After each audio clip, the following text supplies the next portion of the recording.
Before I came to the US, I used to be working in finance, which is kind of a mean environment. You know, I was very ambitious and ready to step on people and do bad things to succeed in my life. And then I resigned after a few years and moved away from it, and I traveled the world before I came here.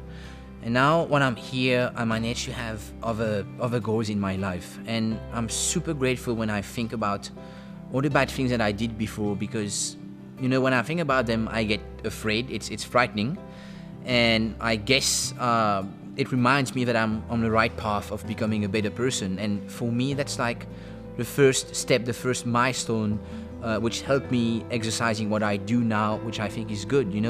Simple stuff, just helping people around, serving the community, being kind to the neighbor, being kind to your friends. It's like taking that concept of gratefulness and gratitude and exercising it on my day-to-day life. And I think that's like the most powerful thing for me. And if I resume my life when it comes to gratefulness, I'd say that I've gotten from ambition to compassion. And that has so much power. I'm very grateful for that. Yeah.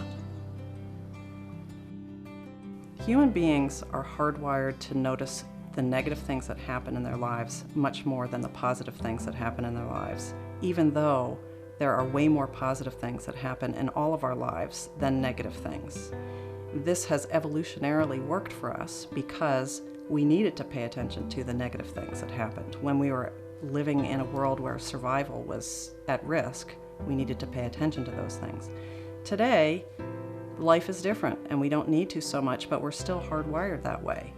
So one of the things that positive psychology talks about is how to counteract this negativity bias. And what they have offered is a broaden and build theory, which says that if you raise your regular daily dosage of positive emotions, then you're more likely to see more of the positive things that happen in your life, and you're literally and figuratively broadening your perspective. Practicing gratitude on a regular basis helps me get through difficult times.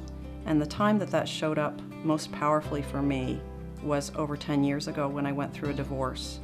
There were many anxious times during that process. I didn't know sometimes whether I was going to be able to keep my house. I didn't know how frequently I would be able to see my kids. I worried about financially supporting myself. And when I went through these experiences, I could feel my heart racing. Sometimes I had a hard time sleeping. And what I found was that the practice of gratitude was able to open me to the possibility that everything was going to be okay. And so it was able to calm me down and not just get me through those times, but it actually increased my ability to connect with other people and to have hope for the future.